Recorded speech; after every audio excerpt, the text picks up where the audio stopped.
Olá, boa noite. Boa noite. Novos vídeos de delatores da Odebrecht trazem mais revelações sobre esquemas de corrupção. Em um deles, Marcelo Odebrecht fala sobre 100 milhões de reais em doação para a campanha de Dilma Rousseff. Em outro vídeo, Emílio Odebrecht, o dono da empreiteira, cita sua relação com Lula.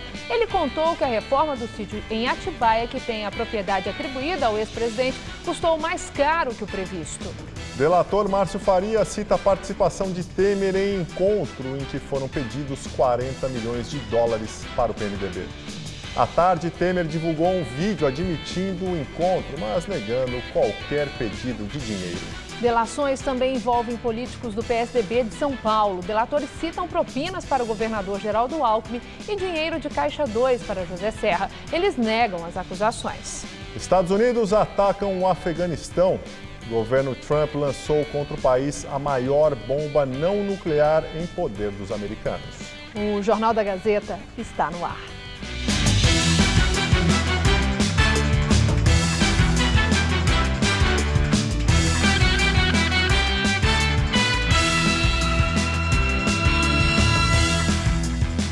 Em novos vídeos da delação de Marcelo Odebrecht, o ex-presidente do grupo fala sobre como funcionava o esquema de corrupção envolvendo diversos políticos. Num dos trechos, ele fala sobre 100 milhões de reais para a campanha de Dilma.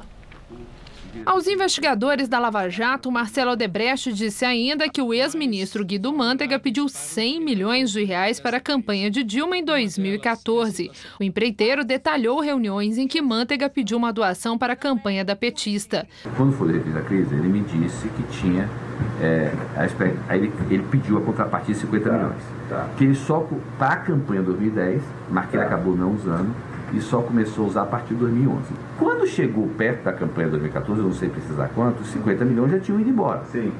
Aí ele me disse, Marcelo, você sabe o seguinte, a campanha está se aproximando, tá? Eu tenho uma expectativa de uns 100 milhões aí para vocês. A minha agenda com o Guido nunca foi assim, isso em troca disso, fora a questão do refis da crise. Você olha assim, eu tinha uma agenda com ele que eu levava minhas demandas, ou as necessidades que tinha, os pleitos dos meus negócios. Aí, na mesma agenda, ele pedia assim, Marcelo, resolva esse assunto aí para João Santana, resolva para cá. Ou podia ser o contrário. Eu recebi uma ligação para estar com ele na segunda-feira ou na sexta, para ele me pedir uma coisa. Aí ele me pedia isso e eu emendava meus pleitos. No outro trecho, o empreiteiro disse ainda que não conhece político eleito sem Caixa 2. Eu não conheço nenhum político no Brasil que tenha conseguido fazer qualquer eleição sem Caixa 2. A Caixa 2 é 3/4, que eu estimo. E não existe ninguém no Brasil eleito sem Caixa 2. O cara pode até dizer que não sabia, mas recebeu o dinheiro do partido que era Caixa 2. Não existe. Não existe. Marcelo Odebrecht também falou sobre a construção do Itaquerão e que a obra foi um pedido de Lula ao seu pai, Emílio Odebrecht. O estádio custou mais de R$1 bilhão, o triplo do valor previsto inicialmente. Esse assunto, como é que ele nasceu? Basicamente um pedido de Lula para meu pai, ajude o Corinthians a construir, que é o Corinthians do meu coração, ajude o Corinthians a construir estádio privado. Só isso. Tá? Aí, nessa época, nesse assunto eu não me envolvi, e começou a gente tentar ajudar o Corinthians a fazer um estádio que na época era 300 a 400 milhões, que era o que o Corinthians já achava que as receitas pagaria, tá? E aí tem a grande discussão, bota que terreno, vai para lá, terreno para cá, e se identificou um terreno aí em Itaquera. De acordo com Marcelo, o modelo do financiamento foi fechado num jantar em sua casa em janeiro de 2011. Estavam presentes o ex-prefeito de São Paulo, Gilberto Kassab, o então presidente do BNDES, Luciano Coutinho, o atual deputado federal, André Sanches, do PT, na época presidente do Corinthians. No depoimento, Marcelo Odebrecht chamou de absurdo o arranjo feito no projeto, que ficou muito mais caro para sediar a abertura da Copa do Mundo. O Corinthians disse que toparia fazer um estádio que pudesse fazer a abertura da Copa do Mundo, o estádio de abertura da Copa do Mundo. É um absurdo, porque, na verdade, você faz um estádio para um dia. É o evento da abertura da Copa do Mundo, que tem 70 chefes de estados, e que depois você tem que desmontar um bocado de coisa. E que nenhum outro evento vai precisar justificar aquele estádio. Então, o estádio de abertura da Copa do Mundo, que foi dimensionado por Corinthians na época, era um estádio de mais ou menos 800 a 900 milhões. Então, quer dizer, você sair de um estádio de 400, que era o que o Corinthians queria, para um estádio de 800 a 900 milhões por causa das exigências da Copa do Mundo e da abertura da Copa do Mundo. Em nota, Dilma Rousseff afirmou que as acusações de Marcelo Odebrecht são mentirosas. Delator diz que o presidente Michel Temer participou de reunião em que houve pedido de propina de 40 milhões de dólares para o PMDB. Segundo Márcio Faria, ex-executivo da Odebrecht, o encontro aconteceu no escritório político de Temer, em São Paulo, no Alto de Pinheiros. Além de Temer, também participaram da reunião os ex-deputados PMDBistas e ex-presidentes da Câmara, Eduardo Cunha e Henrique Alves. Segundo o delator, o valor de 40 milhões de dólares se referia a 5% de um contrato da Odebrecht com a Petrobras. Na delação, Faria detalhou como foi o encontro. O senhor João Augusto procurou o Rogério e falou, olha, esse projeto é da diretoria internacional e para que ele caminhe, seja assinado e vá dentro dos trâmites normais, o partido precisa de uma contribuição expressiva nesse contrato. Aí falou o número 5%, um valor muito alto. O Rogério me trouxe e falou, Márcio, o projeto só vai voar com isso. E quem trouxe? João Augusto Henrique. Quem ele é? Intermediário, interlocutor entre a diretoria e o partido. Falei, vamos em frente, paciência, vamos pagar. Esse 5% corresponderia em volta de 40 milhões de dólares. Aí, num belo dia, eu recebo um e-mail do Rogério, o Márcio, convocando para uma reunião que ele chamou de cúpula do PMDB. Eu não tinha a menor ideia. Chegando lá, eu soube que se tratava do escritório político do senhor Michel Temer, à época candidato a vice-presidente da República, na chapa com a Dilma. Chegamos lá, por exemplo, foi as apresentações, porque eu não conhecia nem o Temer, Michel Temer, nem conhecia o deputado Henrique Eduardo Alves, apresentações, muitas amenidades, falando da política, como é que seria. Eu que não conhecia, foi a única vez que eu tive contato, até perguntei, doutor, como é que é ser vice-presidente da Dilma? Eu não conheço a Dilma, disse para ele. Dizem que é uma pessoa muito complicada. Aí o pessoal riu, aquela coisa toda, e para minha surpresa, assim, até com intimidade, para quem nunca eu tinha visto, falou, não, se acontecer qualquer coisa aí, esses rapazes aqui, ele apontou para os dois deputados, Henrique Eduardo Alves e Eduardo Cunha, falou, não, pode deixar que ela venha e fica aqui. Esses jovens, esses rapazes resolvem para mim lá, não estou preocupado. Fica aqui ele sinalizando para o colo dele. Para o colo deles, exatamente. Como se, assim, dando a entender que os dois rapazes iam resolver os assuntos necessários de interesse do PMDB. O presidente Michel Temer divulgou um vídeo à tarde para rebater as acusações. Meus amigos, eu não tenho medo dos fatos. Nunca tive. O que me causa repulsa é a mentira. É fato que participei de uma reunião em 2010 com um representante de uma das maiores empresas do país. A mentira é que nessa reunião eu teria ouvido referência a valores financeiros ou a negócios escusos da empresa com políticos. Isso jamais aconteceu. Nem nessa reunião, nem qualquer outra reunião que eu tenha feito ao longo de minha vida pública, com qualquer pessoa física ou jurídica. Jamais colocaria a minha biografia em risco. O verdadeiro homem público tem que estar à altura dos seus desafios, que envolvem bons momentos e momentos de profundo desconforto. A minha maior aliada é a verdade, matéria-prima do Poder Judiciário, que revelará toda a verdade dos fatos. E um outro delator da Odebrecht disse que o governador Geraldo Alckmin, do PSDB, negociou pessoalmente Caixa 2 com a empreiteira. Segundo Carlos Armando Pascoal, o CAP, ex-diretor da empreiteira em São Paulo, a negociação foi no escritório político de Alckmin, na Avenida 9 de Julho. O encontro teria acontecido entre abril e maio de 2010. Segundo Pascoal, o acerto foi feito com o Aloísio de Araújo, que fazia parte do Conselho de Administração da Odebrecht e morreu em 2014. CAP disse ainda que no final da reunião, Alckmin entregou a ele o cartão de visitas de seu cunhado, Ademar Ribeiro. Segundo os delatores, o cunhado do tucano foi o responsável por receber os recursos para o governador. Quando eles ficaram de pé, assim como quem diz, acabou o tempo, o Dr. Alckmin pediu para a secretária um cartão que tinha um nome, os contatos, e me entregou aquilo lá. Sem falar nada. Como que foi isso? Não, ele disse só, esse aqui é meu cunhado, aqui, que a gente combinou aqui com o Dr. Araújo. O valor acertado foi de R$2 milhões, segundo Benedito Júnior. Ele afirma que esse era um pedido direto de Geraldo Alckmin. Quando o Aloysio procurou, ele falou que era um pedido direto do Geraldo Alckmin. Direto do Geraldo Alckmin. Tá certo. E esses valores foram pagos com Caixa 2? Foram pagos através do sistema de operação estruturado nosso via Caixa 2. O executivo disse ainda que a Odebrecht esperava ser favorecida em contratos do metrô e de saneamento. Havia uma série de projeções de empreendimentos privados via PPP que se vislumbrava para o governo. O plano de governo previa uma série de PPPs a acontecer a partir de 2015.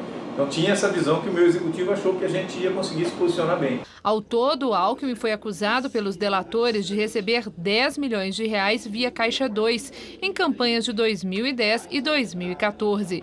Ele nega as denúncias e diz que jamais pediu recursos irregulares nem autorizou que o fizessem em seu nome. O tucano será alvo de inquérito no Superior Tribunal de Justiça, órgão que processa governadores de estado. Acusado de receber propina da Odebrecht, ex-presidente Lula afirma que a acusação contra ele é tão inverossímil e irreal que não vai rir nem chorar. As declarações do petista foram dadas durante entrevista à Rádio Metrópole de Salvador. Com base nas delações da Odebrecht, Lula é alvo de 6 petições. Segundo os delatores, o petista aparecia nas planilhas com um codinome de amigo. A Odebrecht teria bancado a reforma do sítio em Atibaia, imóveis e palestras do ex-presidente, além da construção da sede do Instituto Lula. Marcelo Odebrecht disse ainda que repassou em espécie R$13 milhões a Lula. O ex-presidente nega e disse que não pode ficar nervoso ou perder a cabeça por uma coisa dessa neste momento. Agora, é tão inverossímil as acusações, é tão irreal as acusações, que eu não vou rir nem vou chorar. Eu vou analisar corretamente, vou conversar com os advogados, pegar o processo, ler cada peça do processo, para que a gente possa chegar no dia certo, dizer claramente o seguinte, ou seja, a delação ela tem que ser provada. Eu estou muito tranquilo porque eu continuo desafiando qualquer empresário brasileiro, qualquer empresário, para dizer que um dia o Lula pediu R$10 para ele, ou alguém. Se alguém pedir meu nome, essa pessoa que pediu tem que ser presa, porque eu nunca autorizei ninguém a pedir dinheiro em meu nome. O petista garantiu que vai estar na disputa pela presidência em 2018. Eu não sei o que vai acontecer comigo, dado que eu quero seguir. Eu estou na disputa, vou disputar se me deixarem disputar e vou provar que esse país pode voltar a ser feliz. Direto de Brasília, Josias de Souza fala sobre as revelações da Odebrecht e o futuro do governo Temer. Faltam 20 meses e meio para que Michel Temer volte em definitivo para São Paulo. Será um suplício acompanhar cada manhã de uma presidência tampão comandada por um político que sonhava em passar a história como um novo Itamar Franco e fica cada dia mais parecido com José Sarney.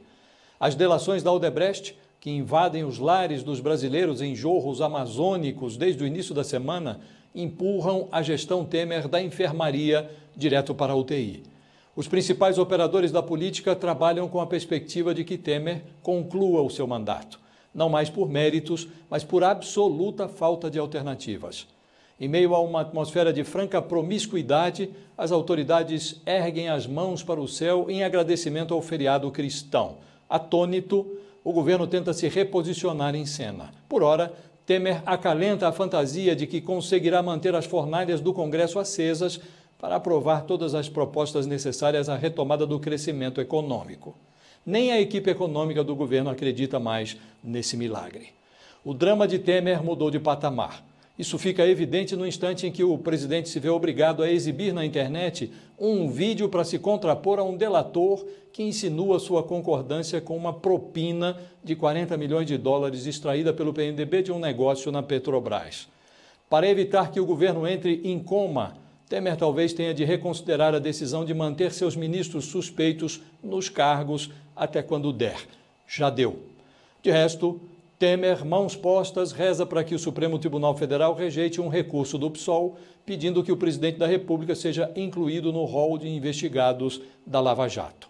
Se você acredita em Deus, reze. Se não acredita, reze também. Boa noite. E ainda nesta edição, você vai ver outros vídeos das delações de ex-executivos da Odebrecht. A meteorologia avisou que iria esfriar e esfriou mesmo aqui em São Paulo. Essa tarde a máxima não passou dos 22 graus. Fez muito frio. Nesse momento, os termômetros da capital marcam apenas 18 graus e chove fraco em algumas áreas. Vamos ver como fica o tempo nesse feriado com Mariana Armentano.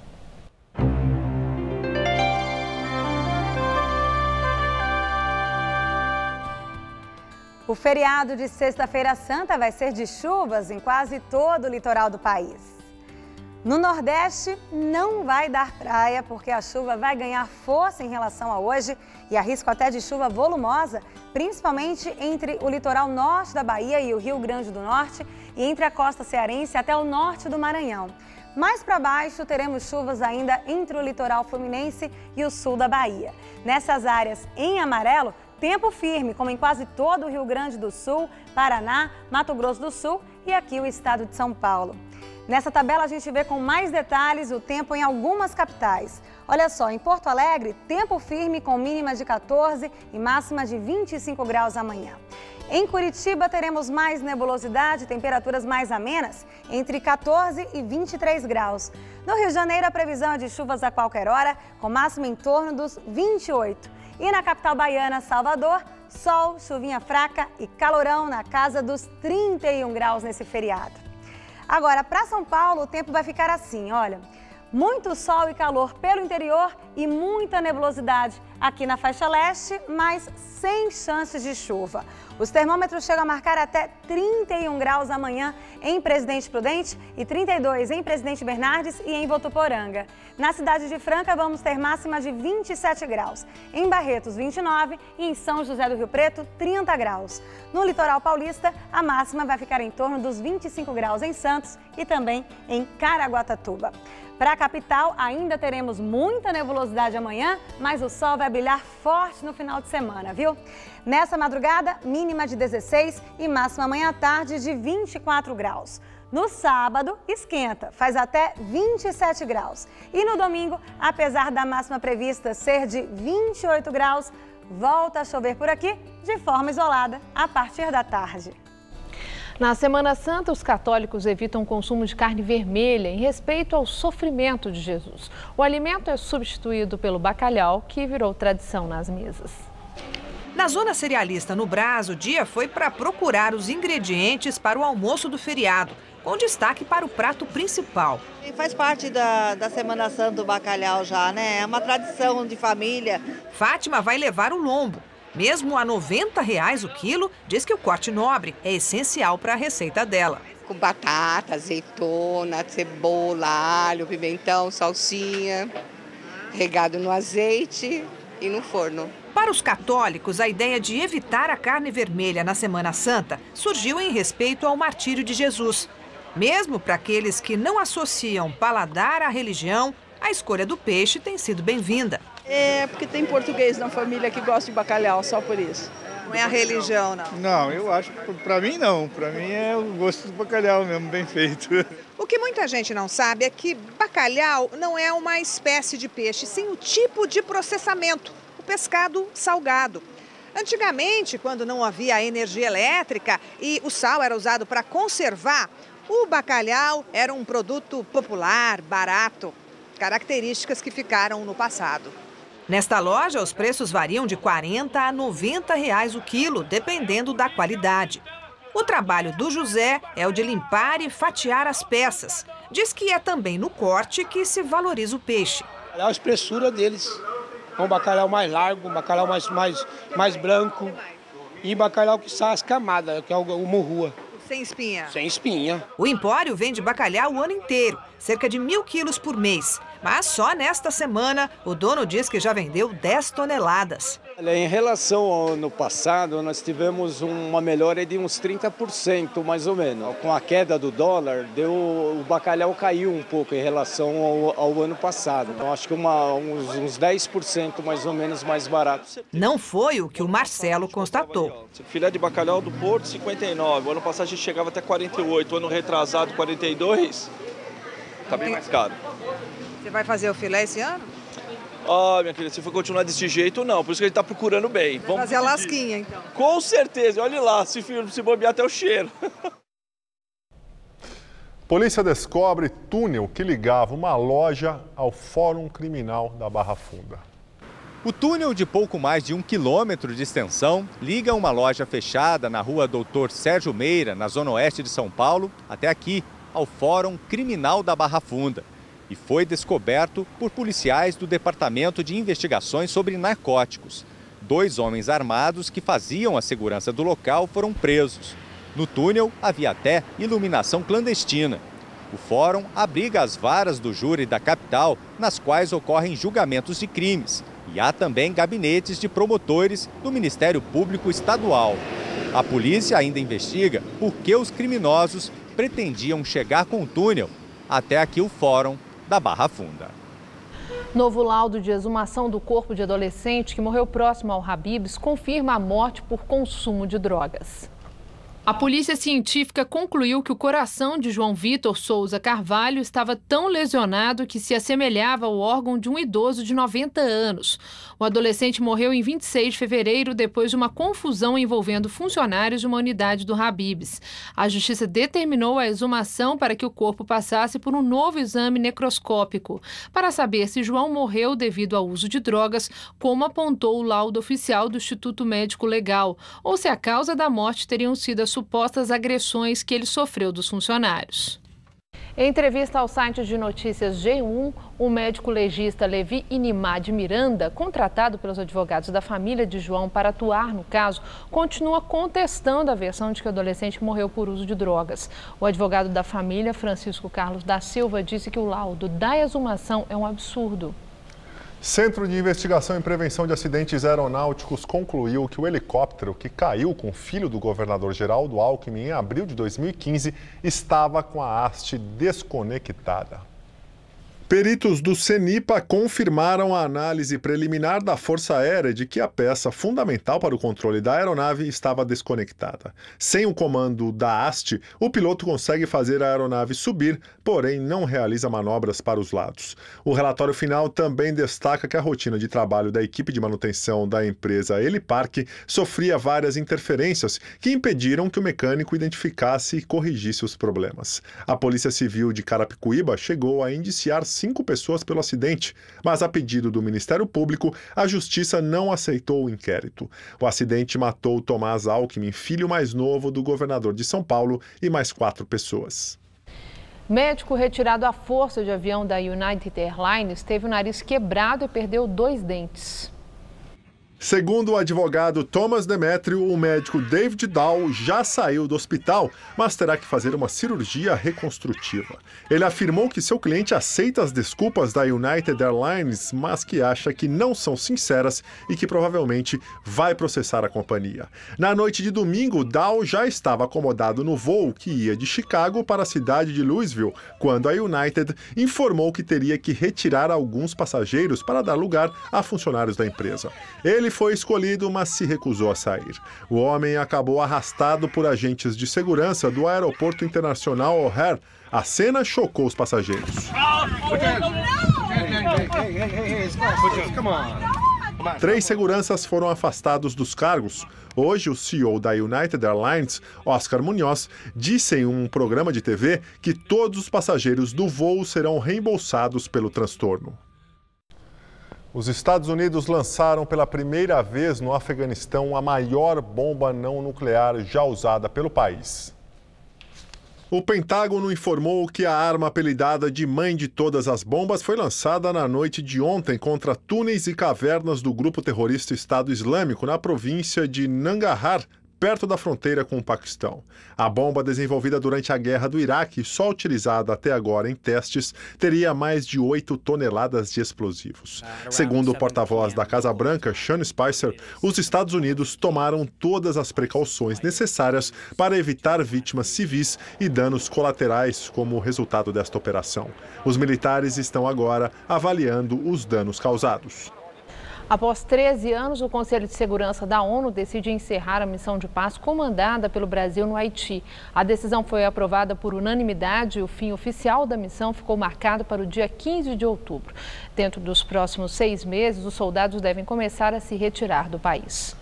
No lugar, passa a vigorar a chamada Missão das Nações Unidas de Apoio à Justiça do Haiti, com 7 unidades, 980 agentes e 295 oficiais.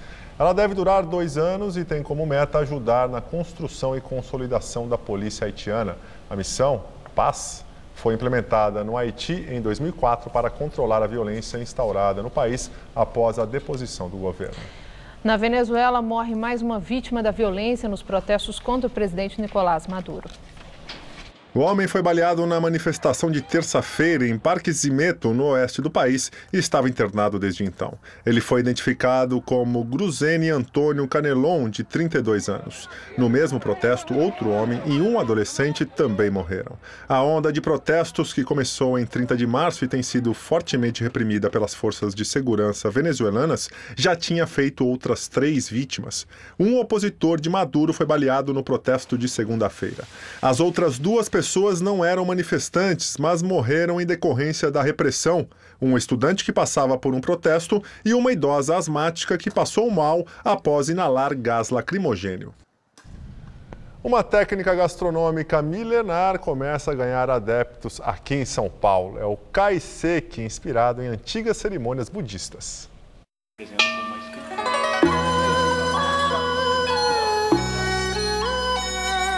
Comer com os olhos é sagrado, mas toda essa beleza, dizem, é para se comer com o coração. Tudo tem um zelo, tudo tem um cuidado e tudo é rearranjado de uma forma que te transmite uma harmonia no olhar, transmite uma harmonia no paladar e você pode, através dessa boa sensação, compartilhar um bom momento com alguém. A gastronomia kaiseki nasceu nas antigas cerimônias budistas do Tibete e do Japão. Além de alimentos, o ritual possuía uma particularidade, que aliás é o significado de kaiseki, pedra do estômago. Para enganar a sensação de fome, eles costumavam colocar uma pedra aquecida próximo ao estômago. E a palavra, primeiramente a palavra kaiseki surgiu disso, de peito e pedra. O chefe Edson Yamashita comanda o Ryo, o primeiro restaurante de São Paulo no Itaim Bibi, especializado nesta arte gastronômica milenar. O kaiseki é elaborado com alimentos frescos da culinária oriental. O menu traz uma sequência de pratos e o diferencial está na combinação dos ingredientes, que contempla todos os sabores do paladar humano. No caso, eu servi a saladinha aqui, que ele mexe muito com textura, algumas folhas da estação, puxado num molho mais ácido, porém amargo. O cliente pode escolher a sequência de 5, 7 ou 9 pratos, que custam entre 130 a 250 reais por pessoa. O menu não é fixo, já que o kaiseki respeita a sazonalidade de todos os alimentos que são servidos. Chefe Yamashita passou 3 meses no Japão só para se aperfeiçoar nessa técnica. Antes de abrir o restaurante, o chefe conheceu o Ricardo aqui neste templo budista em São Paulo. Os dois, que já eram amigos, decidiram abrir juntos o empreendimento. E o Ricardo tem um certo know-how já nisso, porque foram os bisavós dele que nos anos 70 trouxeram para o Brasil parte da filosofia kaiseki. No Japão, os antepassados de Ricardo já conheciam esta gastronomia. Eu tinha um restaurante em 1925, foi o primeiro restaurante. Na Segunda Guerra Mundial, ele sofreu algumas consequências, então ele foi demolido e reconstruiu de novo em 1947. Posteriormente, a minha família abriu um ryokan, que é um hotel no estilo tradicional japonês, onde toda a gastronomia é baseada no kaiseki. Monge Gyou-un explica que hoje em dia a cerimônia do kaiseki deixou de ser realizada na maioria dos templos. Mesmo assim, chefe Yamashita morou aqui por 40 dias buscando uma renovação espiritual, essencial, segundo ele, para ser passada ao alimento e chegar ao coração de quem está comendo. Podemos, né, fazer com que as outras pessoas sintam esse mesmo formato de vida, né?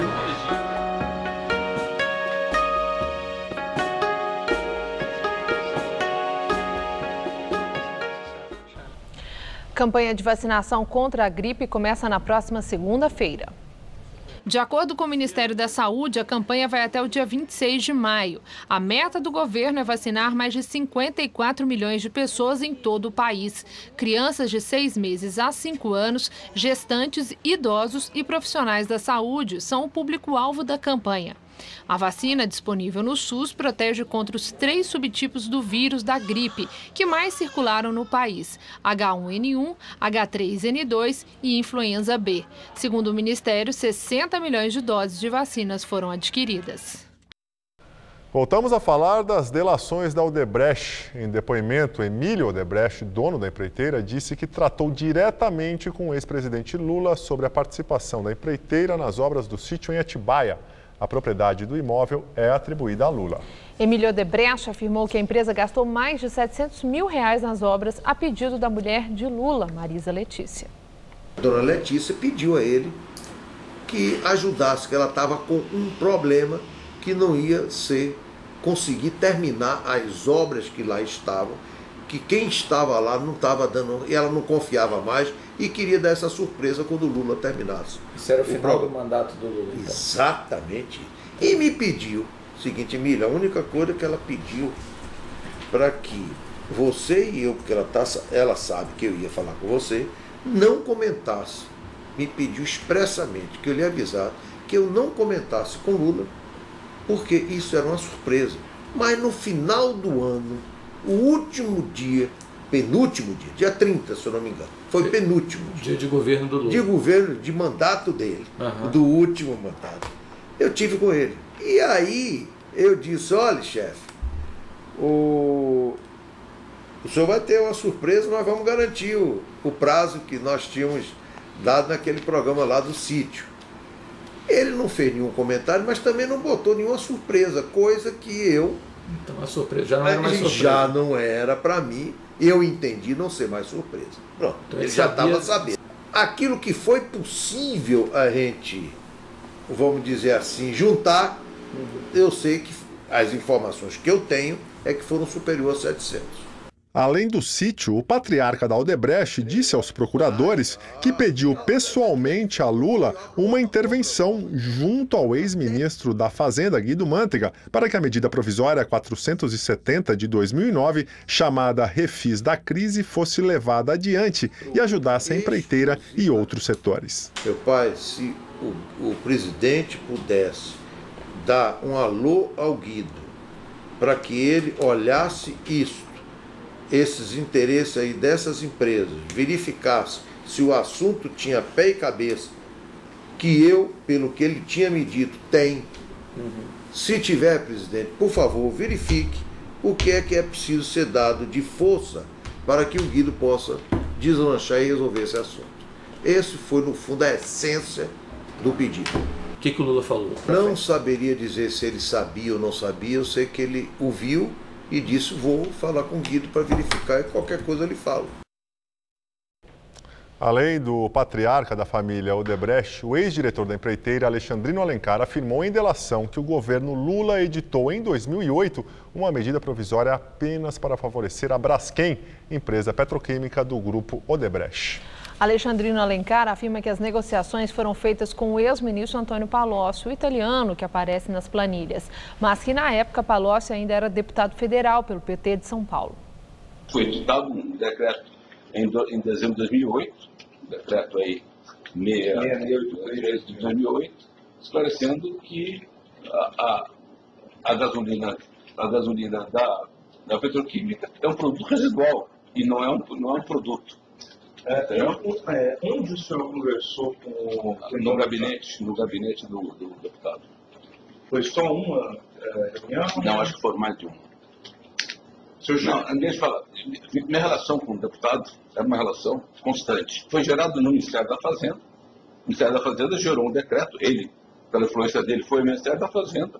Não me pergunte quais são os canais, e gerou um decreto, um ato normativo. Em delação premiada, o diretor de contrato das obras de expansão da linha 2 Verde do metrô de São Paulo, o ex-executivo da Odebrecht, Fábio Gandolfo, afirmou que o senador José Serra, do PSDB, recebeu R$ 4.600.000 de propina. O valor era parte de um acordo para repassar à Serra 3% do total do contrato da obra. Foi dado um codinome para essa pessoa de Careca. E no começo não teve, se não me engano, nenhum pagamento. Depois, acho que em 2004 teve algum pagamento. E eu vim a descobrir que, segundo, que esse codinome não era o codinome usual que se usava para essa pessoa dentro da empresa, e que o codinome que se utilizava era vizinho. Eu imaginava que era Careca porque ele era Careca, que é o José Serra. Foi me dito depois, então, que era o José Serra. Agora, nunca me disseram assim que era o José Serra na pessoa física. Me disseram assim que o José Serra que ordenava a parte de arrecadação ou tinha relação. O vizinho, eu consegui detectar só 4.670.000. Em nota, José Serra afirmou que não cometeu irregularidades ao longo de sua vida pública. Segundo ele, a abertura do inquérito pelo Supremo servirá como oportunidade para demonstrar que as acusações e o conteúdo das delações são fantasiosos e infundados. Já os delatores Cláudio Melo Filho e Sérgio Neves citaram doações a campanhas políticas feitas pela Odebrecht, como Caixa 2 e também de maneira legal, a pedido do senador Aécio Neves. Aécio teria pedido dinheiro até para a campanha do Democratas, mesmo ele sendo do PSDB. Especificamente relativo a 2010, no segundo trimestre de 2010, Benedito me comunicou que, atendendo a um pedido do Aécio, a empresa decidiu efetuar contribuições para a campanha do Antônio Anastasia ao governo de Minas. Né? Nessa eleição o Aécio estava concorrendo também ao Senado? Ele estava concorrendo ao Senado. E aproximadamente o que foi contabilizado lá no setor de operações estruturadas chegou a 5.475.000 os valores que foram acertados e contribuídos. Né? Registro também que nessa campanha de 2010 nós fizemos doações oficiais para o Anastasia, né? Aproximadamente 2.200.000. Tá? Além desses 5.475, tem 2.200.000. No ano de 2014, Marcelo Odebrecht me procurou e me disse textualmente que ele iria fazer uma contribuição ao Democratas, ao Partido Democratas, cujo presidente era o senhor José Agripino, entendeu? E Marcelo disse que eu transmitisse a ele isso, que a gente iria fazer uma contribuição no valor de R$1 milhão. Ele me disse que teria sido uma solicitação do senador Aécio Neves para fazer uma ajuda ao partido, ao Democrata. Por meio de notas e também pelas redes sociais, o senador Aécio Neves negou irregularidades e chamou as citações ao seu nome de mentirosas. No último pregão da semana, a Bolsa de Valores de São Paulo fechou em baixa de 1,77%. Já o dólar terminou a semana cotado a R$ 3,14, alta de 0,4%. E agora vamos ao comentário de economia com Denise Campos de Toledo. Essa pressão no mercado, com a oscilação mais forte do dólar, teve mais relação com o cenário externo do que interno. O mercado está em alerta com a ofensiva dos Estados Unidos no exterior, as posições de Trump em relação aos juros, ao dizer que gosta de taxas baixas, que não sabe se vai manter Janet Yellen à frente do Federal Reserve. Quanto à turbulência na política brasileira, o mercado vem tendo uma reação relativamente tranquila, apostando na morosidade da justiça, até pelo excesso de investigados com foro privilegiado, o que pode fazer fazer com que os processos se arrastem por muito tempo. Enquanto isso, espera que o governo e congressistas trabalhem para estabelecer uma agenda positiva que ajude a tirar o país da crise, o que inclui a reforma da Previdência, imprescindível para o ajuste fiscal.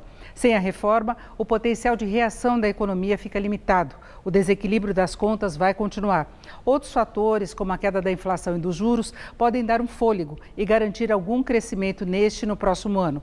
O problema é que, se o governo não entregar uma melhora mais perceptível para a sociedade, as eleições de 2018 vão ser uma incógnita ainda maior.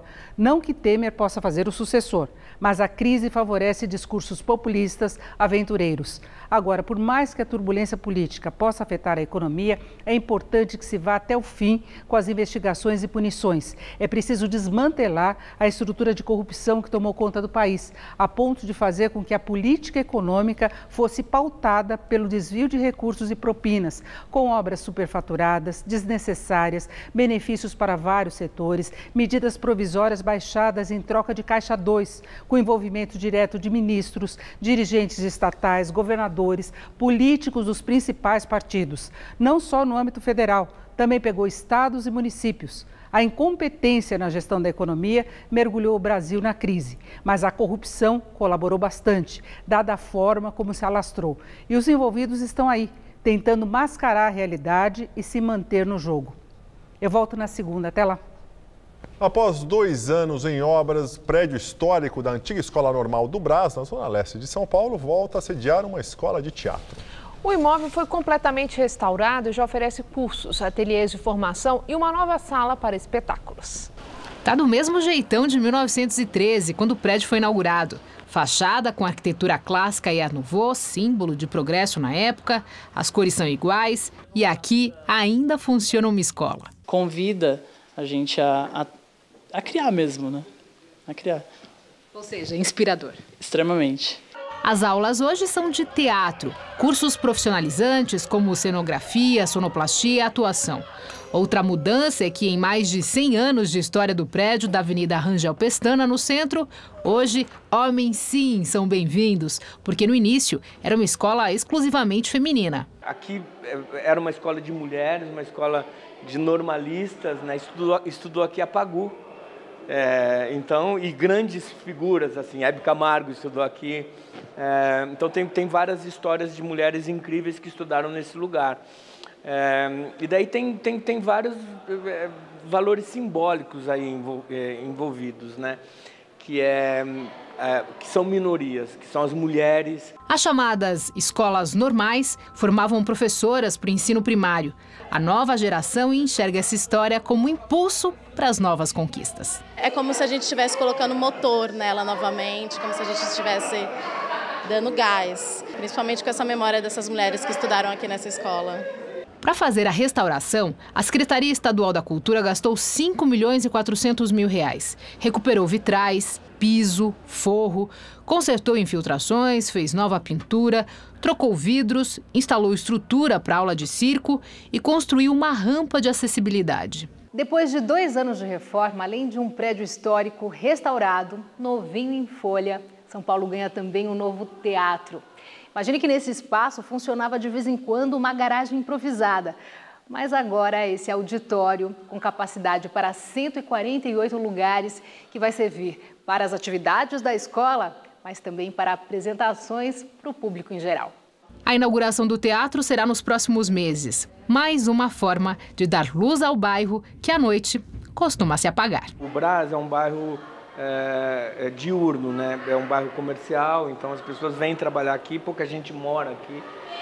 Então, à noite, normalmente, é super complicado aqui, porque é escuro. A grande modificação acontece aí.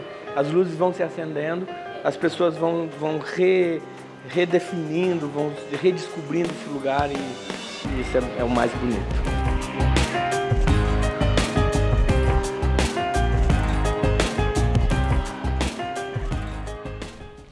E agora as notícias do esporte com Estela Gontijo e Celso Cardoso. E lembrando que daqui a pouco Maria Lídia entrevista ao vivo Oscar Vilhena, professor de Direito da FGV.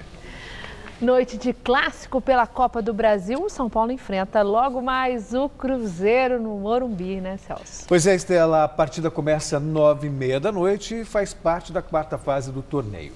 É a primeira de um mata-mata que termina semana que vem, dia 19 de abril, em Belo Horizonte. Ontem o Corinthians empatou com o Internacional, também jogando pela Copa do Brasil, enquanto o Palmeiras venceu o Peñarol pela Libertadores da América. Veja os gols. Começando pela Copa do Brasil, o Corinthians foi a Porto Alegre enfrentar o Internacional e no início do segundo tempo, Guilherme Arana achou Romero dentro da área, que abriu o placar, 1-0. Mas a comemoração durou pouco. Nico Lopes fez o levantamento na área e Rodrigo Dourado marcou de cabeça. Final, Inter 1, Corinthians também 1. Pela Libertadores, no Allianz Parque em São Paulo, o Palmeiras enfrentou o Peñarol do Uruguai, que saiu na frente com esse gol de cabeça do zagueiro Ramon Arias, aos 31 minutos de jogo. O empate do time da casa veio pelos pés do atacante William. A virada do Palmeiras aconteceu nessa jogada do capitão Dudu, 2-1. O Peñarol empatou novamente a partida com o atacante Gaston Rodrigues. Mas em uma noite de muita raça, o Palmeiras fez o terceiro com Fabiano. Final, Palmeiras 3, Peñarol 2.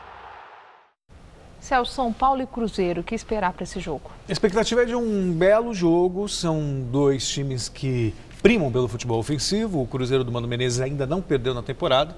O time do Rogério Ceni já perdeu, mas vem em alta, ganhou o último jogo pelo Campeonato Paulista de goleada.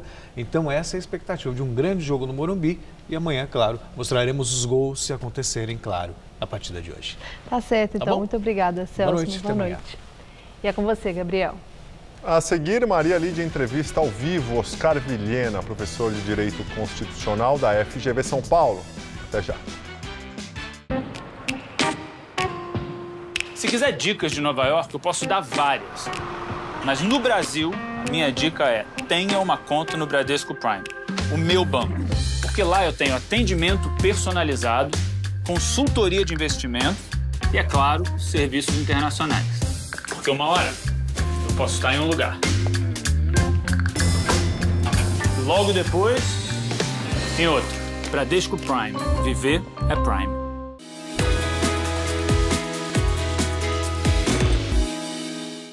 Eu não comecei no jornalismo, mas eu era comunicadora, eu fazia palestras. Então foi aí que eu descobri que tinha aptidão e interesse para o jornalismo.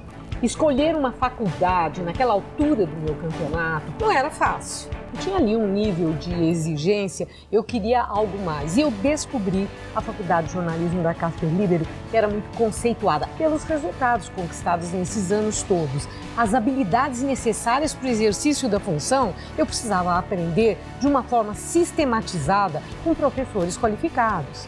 E isso eu consegui na faculdade, aqui na Casper. Por isso, eu sou Casper. Somos todos Casper.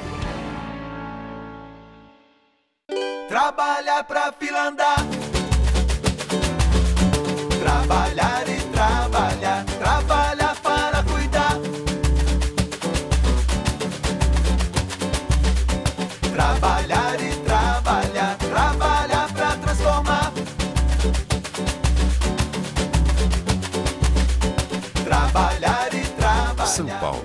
Trabalho e inovação. Trabalhar e trabalhar. Trabalhar e... Todo seu à vista. O conteúdo é de qualidade. Você fica mais informado do que nunca, é ou não é? As atrações são para toda a família. Crianças até mesmo como eu e você. O apresentador é requintado. Impecável. E o que já era bom está ainda melhor. Isso mesmo, porque agora, todo domingo, você pode rever comigo uma seleção do que tivemos de mais especial durante a semana. Bonitinha, bonitão, fique comigo e comece a sua noite de domingo na melhor companhia. Ó. Todo seu, o melhor da semana. Todo domingo, 6h30 da tarde.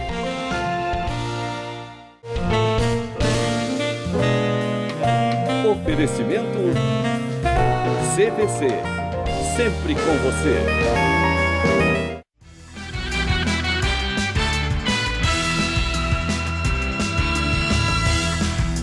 Na entrevista do dia com Maria Lídia Flandoli, as consequências legais para os envolvidos na lista do ministro Fachin.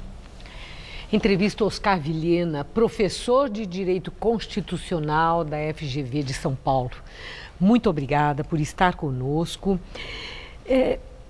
Essa lista do ministro Fachin, os áudios que estão aí divulgados, escancaram o esquema de corrupção envolvendo do setor privado, empresários, políticos e autoridades muito importantes do nosso país. Professor, que lição esse desnudamento ensina a todos nós? O que é que nós estamos aprendendo? Acho que nós estamos aprendendo, em primeiro lugar, que a democracia não é um dado. Nós temos que atuar de maneira intensa, fiscalizar de maneira intensa, zelar para que a democracia floresça, né? Em alguma medida, nós nos acomodamos a um país que não tinha uma grande ameaça democrática, né? Os militares estavam tranquilos na caserna, nós não temos nenhum movimento separatista, nenhum movimento terrorista, e nós achamos que a democracia, então, ia se tocar por si mesma, né? E, de fato, ela começa a ruir por dentro. Quer dizer, nós temos um sistema eleitoral, um sistema partidário que se tornou extremamente oneroso. É muito caro você competir eleitoralmente no Brasil, né? E mais do que isso, é muito caro governar, porque o governante nunca tem uma maioria suficiente para implantar o seu programa de governo. Ele tem que atrair a base partidária, os diversos partidos. Isso significa dar postos, e dar postos para que essas pessoas busquem, então, recursos para suas próprias eleições. Então, sem dúvida nenhuma, o nosso sistema eleitoral, especialmente o modelo proporcional do voto, esse grande distrito de São Paulo, por exemplo, que tem 70 deputados, custa muito, e a forma de buscar recurso para essas eleições é através de esquemas que vão de licitações fraudulentas, de modelos de, vamos dizer, redução de impostos arbitrariamente estabelecidos pelo governo, de compra de medidas provisórias. Compra de lei. Compra de lei, quer dizer, né? Então, tudo isso hoje, eu acho que já era sabido, né? Quer dizer, essas listas, a Lava Jato, o Mensalão, já nos davam uma indicação.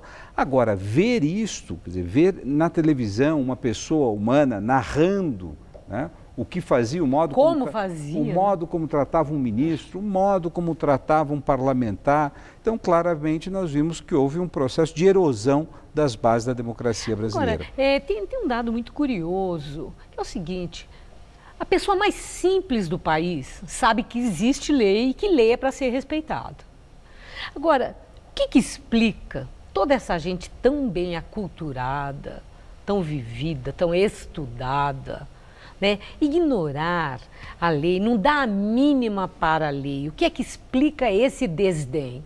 Olha, eu acho que houve, assim, uma espécie de amancebamento, né? Quer dizer, as elites modernizantes do Brasil, especialmente da indústria paulista, seja do lado sindical, seja do lado empresarial, eles perceberam que o jogo político em Brasília era muito difícil, né? E logo se apresentaram aqueles que eram capazes de transformar esse jogo num jogo mais fácil. Então houve, em alguma medida, uma conjugação entre as velhas elites oligárquicas que sempre cuidaram do Estado brasileiro e deles extraíram seus recursos, com essas novas elites modernizantes. E o fato, quer dizer, o triste é que não foram as elites modernizantes que domesticaram as elites tradicionais e oligárquicas brasileiras. Foi o contrário. Então, hoje, essas elites modernizantes é que se parecem com aquilo que o Brasil... Elas descobriram, né, que na política eles tinham ali um negócio muito rentável. Um negócio muito rentável, mão, né? E era muito mais fácil governar fazendo as concessões que eram impostas. Agora, professor, todos invariavelmente dizem que é tudo mentira. Que ninguém fez nada, que é tudo mentira, que é invencionice desses delatores, e criticam a Operação Lava Jato, falam tal, não sei o quê. Mas eu quero ouvir do senhor se a experiência vivida tem mostrado que aquelas pessoas que optam pela delação premiada como uma forma de reduzir a pena que poderão ter, colaboram com a justiça, se costumeiramente mentem descaradamente, como esses investigados de agora dizem que eles fazem. Isso é assim? São duas coisas. Em primeiro lugar, evidente que uma denúncia, ela precisa ser apurada, precisa haver devido processo legal, sim, as pessoas têm direito de defesa, para que nós possamos depurar entre quem de fato cometeu um delito e qual delito cometeu, são delitos distintos que sim, podem ter investigação sido é para isso. Isso é fundamental. Certo. Agora eu quero saber se na delação premiada é recorrente a mentira, a invenção, se quem opta pela delação premiada corre o risco de mentir lá e perder o benefício a que se dispõe a ter? Evidente que não. Quer dizer, quem faz a delação premiada, em primeiro lugar, tem muita clareza, né, de que se ele trouxer uma informação para se beneficiar, ou seja, para que ele tenha uma redução de pena, etc., e se ele estiver mentindo, ele perde todo o benefício. Né? Então é muito pouco provável que uma pessoa esteja mentindo deliberadamente. A segunda coisa é que para que uma delação seja, vamos dizer, autorizada judicialmente, ela tem que trazer elementos de prova. Quer dizer, não adianta pura e simplesmente você dizer, bom, eu soube que dinheiro foi transferido. Quer dizer, há algum elemento que demonstre que isso é realidade? Você tem como comprovar essa transferência de recursos? Você tem uma testemunha se você entregou esse dinheiro em mãos?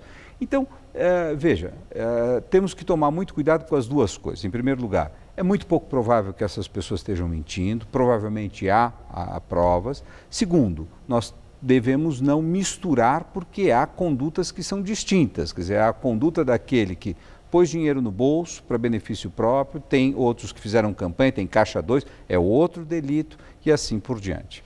O senhor receia que disso tudo que está acontecendo possa haver uma ruptura institucional, um golpe, como houve em 64, para restabelecer a moral no trato da coisa pública? Não, eu não acredito. Eu acho que nós temos sim uma crise muito forte. Por quê? Porque as lideranças políticas do país estão de mãos atadas, em alguma medida, em face desse escândalo, para promover uma mudança, né? Mas, diferentemente do período de 64, nenhum de nós hoje sabe o nome de generais, sabe o que eles estão pensando ou tramando. A nossa preocupação é com os ministros do Supremo, né? Eu acho que nós teremos uma saída dura, mas pela legalidade. E eu agradeço muito os seus esclarecimentos. Muito obrigada, professor. Boa noite, uma boa obrigado. noite. Gabriel. O Jornal da Gazeta termina aqui. A edição de hoje pode ser vista no site do Jornal da Gazeta, mais notícias em nossa edição das 10. Uma boa noite para você. A gente volta às 10 horas. Te esperamos, hein? Até lá. Até já.